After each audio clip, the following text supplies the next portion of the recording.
चंपारण, भारत में महात्मा गांधी के सत्याग्रह की पहली प्रयोगशाला। नील आंदोलन जिसने गांधी को महात्मा बनाया। चंपारण नील सत्याग्रह की अनकही कहानी रण चंपारण। आकाशवाणी की विशेष प्रस्तुति रण चंपारण में सुनिए आज की कड़ी।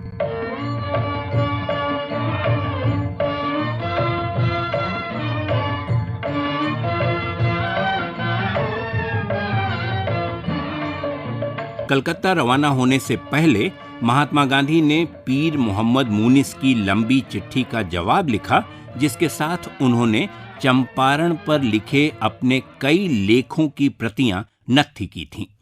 मुनीस के सारे लेख तब तक वो देख चुके थे। राजकुमार शुक्ल के पत्र का जवाब नहीं दिया, तार भेजा। मैं 3 दिन बाद कलकत्ता पहुंच रहा हूं। भूपेंद्र नाथ बसु के यहां ठहरूंगा, वहीं आकर मिलो। शुक्ल इसी प्रतीक्षा में थे। आनन फानन कलकत्ता चले गए, किसी से जिक्र तक नहीं किया। कलकत्ता में गांधी ने कांग्रेस प्रतिनिधियों के अलावा कुछ अन्य लोगों से भेंट की, मुख्यतः सरकारी अधिकारी। चंपारण रवाना होने से पहले महात्मा की इन मुलाकातों के संबंध में सरकारी दस्तावेजों से ज्यादा जानकारी नहीं मिलती, पर उनसे काफी हद तक ठोस संकेत सामने आते हैं। चंपारण के संदर्भ में जिस एक मुलाकात को अगर वो वाकई हुई हो सबसे महत्वपूर्ण माना जाता है, वो महात्मा गांधी और 1908 में चंपारण की जांच करने वाले W.R. गोरले की है। वही गोरले जिनकी रिपोर्ट ने किसानों की शिकायतों को सही बताया था, सरकार और निलहों के दावों को खोखला साबित कर दिया था। गांधी गोरले भेंट के बारे में तिरहुत के कमिश्नर को पहली सूचना उनके मातहत अधिकारी S.N. सिंह ने दी। इसमें अधिकार के साथ कहा गया था कि गांधी गोरले से मिले। अपने गोपनीय नोट की भाषा और तथ्यों को लेकर आमतौर पर बहुत सतर्क रहने वाले सिंह ने बिना लाग लपेट कहा, mister Gandhi had a very long interview with mister Gorle, who has promised to talk over matters again with him when he finishes his inquiry. इतना ही नहीं, सिंह ने यह भी लिखा कि वायसराय के निजी सचिव ने गांधी को आश्वासन दिया है कि चंपारण में अपना काम करने में उन्हें परेशानी नहीं होगी। जाहिर है कमिश्नर मोर्शेद का पारा चढ़ गया। उन्होंने फौरन बंगाल और उड़ीसा सरकार के सचिव मैकफरसन को नाराजगी भरा पत्र लिखा। हालांकि पत्र की भाषा कड़ी थी और लहजा शिकायती, इस बात से इनकार नहीं किया जा सकता कि मोर्शेद ने ये चिट्ठी बिना किसी दूसरे हवाले के लिखी होगी।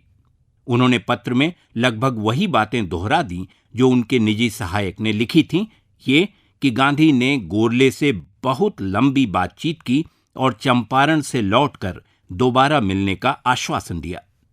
मोर्शेद को बाद में अपने व्यवहार के लिए लिखित माफी मांगनी पड़ी। चंपारण के कलेक्टर W.B. हैकॉक के साथ मिलकर मोर्शेद ने गांधी के साथ जैसा व्यवहार किया, सरकार को बहुत शर्मिंदगी उठानी पड़ी। कलकत्ता में बैठे उच्चाधिकारियों ने इसका सारा दोष मोर्शेद पर मढ़ दिया। कहा कि गांधी के विरुद्ध कोई कदम उठाने से पहले उन्हें वरिष्ठ अधिकारियों से अनुमति लेनी चाहिए थी।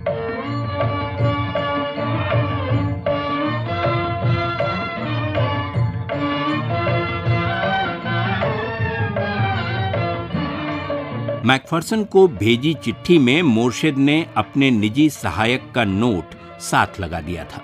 लिखा था, मैं उस विश्वासपात्र सहायक का नाम नहीं ले रहा हूं, लेकिन जानता हूं कि उसकी सूचनाएं प्राथमिक स्रोतों पर आधारित हैं। पहली बात तो ये कि गांधी की जांच का दायरा हकीकत में उससे बहुत बड़ा है, जिसका संकेत उन्होंने अपने पहले पत्र में किया था। दूसरी ये कि अगर इस जांच को अर्ध आधिकारिक दर्जा और मान्यता दी गई है, तो इसकी सूचना गांधी के चंपारण आने से पहले हमें देना बेहतर होता। हमने जो भी किया स्पष्ट निर्देशों के अभाव में किया। स्थानीय प्रशासन और स्वयं मेरी निंदा या आलोचना से मुझे कोई शिकायत नहीं है, लेकिन अगर निजी जांच को अर्ध सरकारी बनाना ही था तो हमें इसकी जानकारी होनी चाहिए थी। हालांकि इतिहासकार केवल मोर्शेद और मैकफरसन के पत्रों को आधार बनाकर गांधी गोरले मुलाकात के बारे में किसी नतीजे पर नहीं पहुंचना चाहते, लेकिन इन दस्तावेजों की प्रामाणिकता नजरअंदाज नहीं की जा सकती।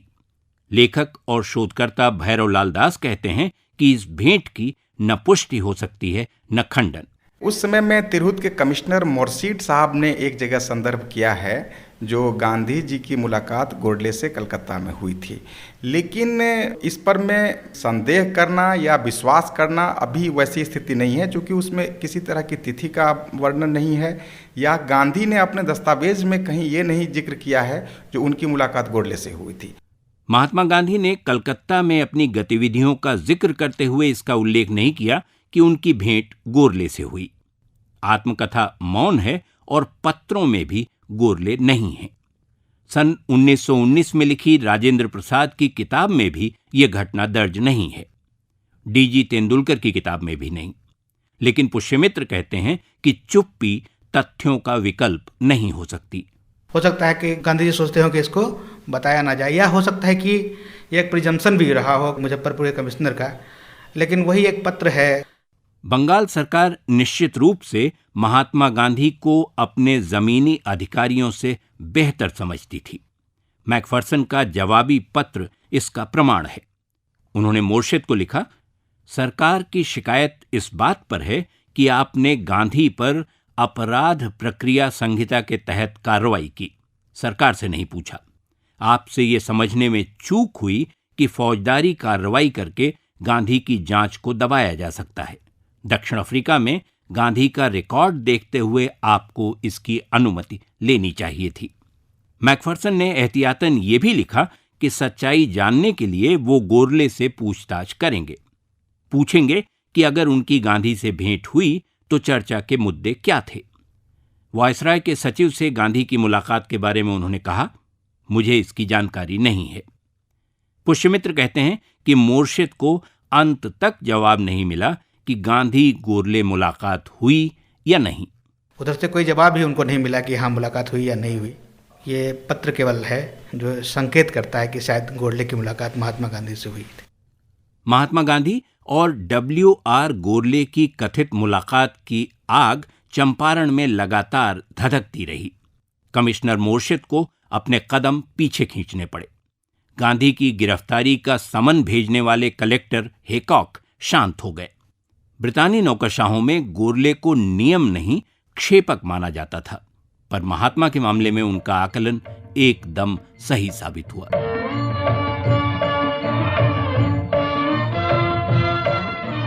अभी आप सुन रहे थे आकाशवाणी की विशेष प्रस्तुति रण चंपारण।